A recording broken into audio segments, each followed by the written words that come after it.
Radhe Radhe guys.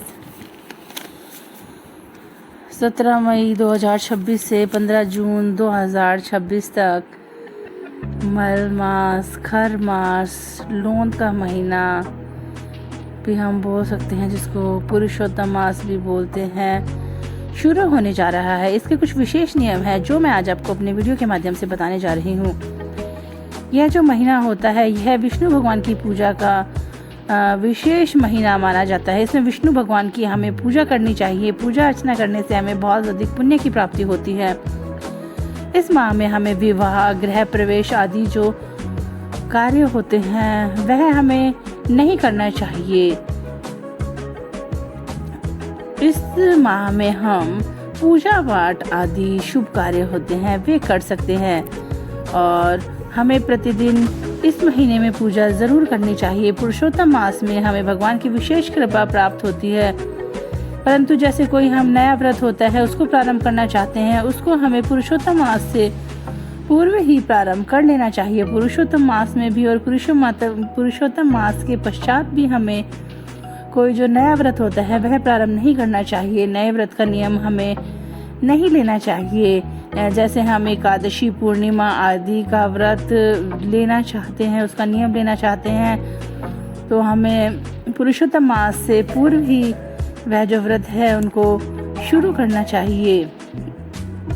और जैसे हमने मकानों का काम शुरू करा रखा है और वह जो कार्य हमने पुरुषोत्तम मास से पूर्व ही शुरू कर दिया, और उसमें हमें कोई चौखट लगानी है, नई टाइल्स लगानी है, वह हम लगा सकते हैं, क्योंकि हमने काम पहले ही शुरू कर दिया है।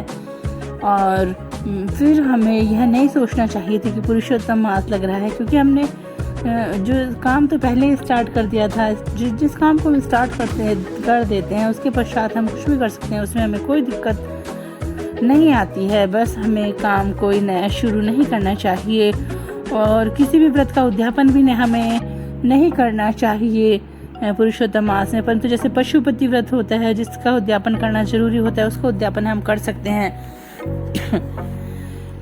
पुरुषोत्तम मास में हमें भगवान की विशेष पूजा पाठ करनी चाहिए। शिव जी की पूजा करनी चाहिए। हमें शिव जी भगवान को काले तिल चढ़ाने चाहिए। हमें पीपल के वृक्ष में भी हमें जल चढ़ाना चाहिए, और आंवले का जो वृक्ष होता है उसमें भी हमें दीपक जलाना चाहिए। शाम के समय तुलसी में हमें दीपक जलाना चाहिए, और हमें रामायण का पाठ कर सकते हैं। रामायण का पाठ भी हमें अगर संभव हो सके तो यह जो पुरुषोत्तम मास होता है इसमें हमें पूरी रामायण पढ़नी चाहिए।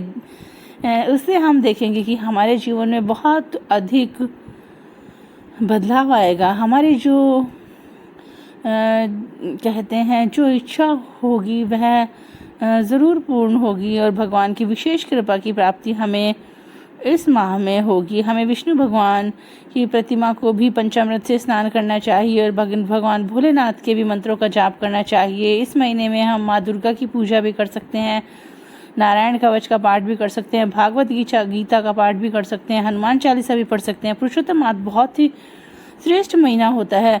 अगर हम किसी कथावाचक से भागवत की कथा का वाचन हमारे घर पर या किसी धार्मिक संस्थान पर कराते हैं तो उसका भी बहुत अधिक पुण्य प्राप्त होता है। हमें इस महीने में हम ब्राह्मण को भोजन भी करा सकते हैं, दान पुण्य भी कर सकते हैं। दान पुण्य का भी इस महीने में बहुत अधिक विशेष महत्व होता है। पुरुषोत्तम मास में विष्णु भगवान की विशेष कृपा हमें प्राप्त होती है, इसलिए इस महीने में हमें हमारे मन के विचार भी शुद्ध रखने चाहिए। किसी के प्रति हमें बुरे वचन नहीं बोलने चाहिए, और हमें किसी के प्रति भी दुर्भावना नहीं रखनी चाहिए। बहुत ही अच्छा महीना होता है ये भगवान की कृपा प्राप्ति का। आप भी इस महीने में भगवान की पूजा अर्चना कीजिएगा। आपके जीवन की भी समस्त बाधा